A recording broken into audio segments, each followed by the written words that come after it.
pollution contributed to the deaths of about 9 million people in 2015. That's nearly 15 times as many deaths from war.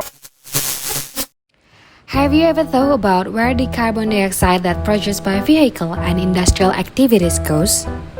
In fact, the carbon dioxide will move freely in the air.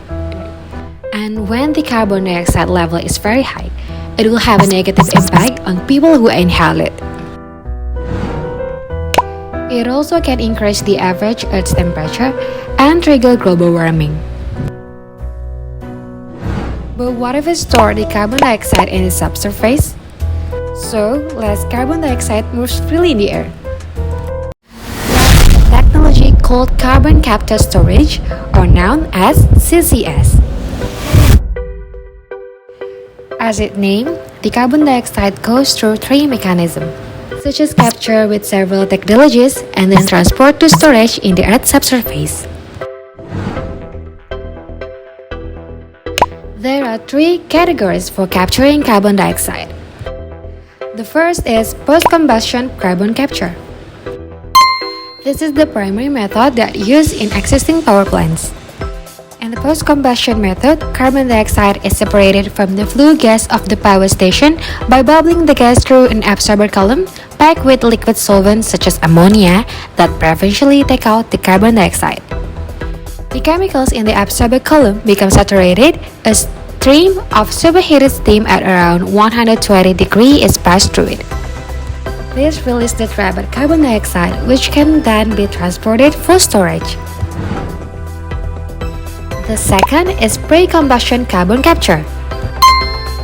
This method is largely used in industrial processes and applied to coal gasification combined cycle power plants. The coal is gasified to produce a synthetic gas made from carbon monoxide and hydrogen. The former is reacted with water to produce carbon dioxide, which is captured and more hydrogen. The hydrogen can be diverted to a turbine where it can be burned to produce electricity. And the last is oxy-fuel combustion system. Separating the greenhouse gas out of their combustions requires energy. In this environment, virtually all the waste gas will be composed of carbon dioxide and water vapor.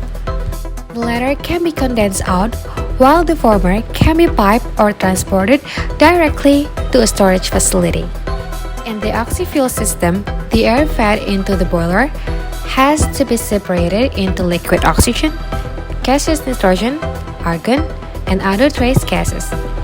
And this process can use up to 15% of the power purchased at the station.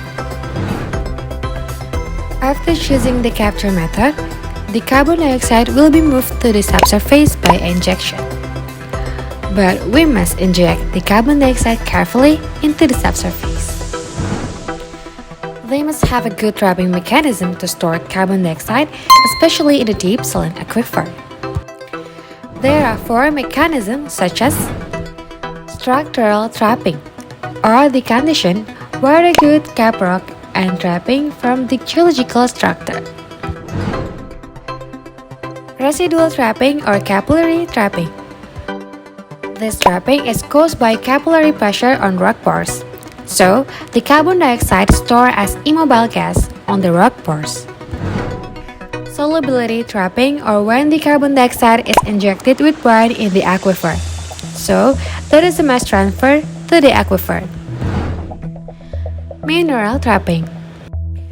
This trapping is caused by the reaction when dissolved carbon dioxide in water with minerals on the rock matrix.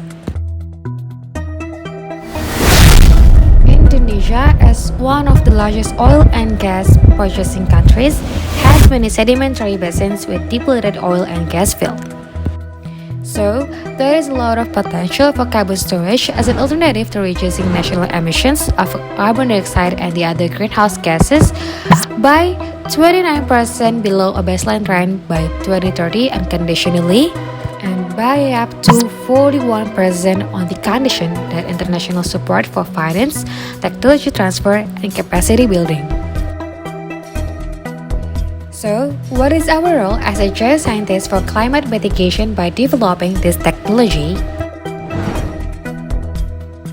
Geoscientists certainly have an important role, especially in determining the target for carbon storage, such as reservoir characterization and finding the reservoir that is porous and permeable, and also cap rock that has very low or no permeability.